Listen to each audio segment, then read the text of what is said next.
নমস্কাৰ সকলোকে। বহুত দিনৰ মূৰত আজি একো এটা সৰু ভিডিঅ' লৈ আহিলোঁ। আমাৰ ঘৰত থকা কুকুৰজনী 4টা পোৱালি দিছিলে, তাৰে এইটো হৈছে ডাঙৰ পোৱালিটো।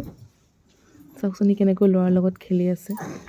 ল'ৰাই মানে কুকুৰ বহুত ভাল পায়। সি যদি ৰাস্তাত লেতেৰা কুকুৰ এটাও দেখে, সি মানে সেই কুকুৰটোকো গৈ পেলাই মৰম কৰিব, কোচত ল'ব, এনেকুৱা মানে চব পাহৰি যায় মানে কুকুৰটোৰ লগত সি।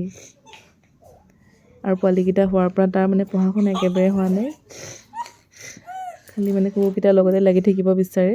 আৰু সিও ইমান মৰম লগা হৈছে, চাওকচোন কেনেকৈ লাগি আছে তাৰ লগত।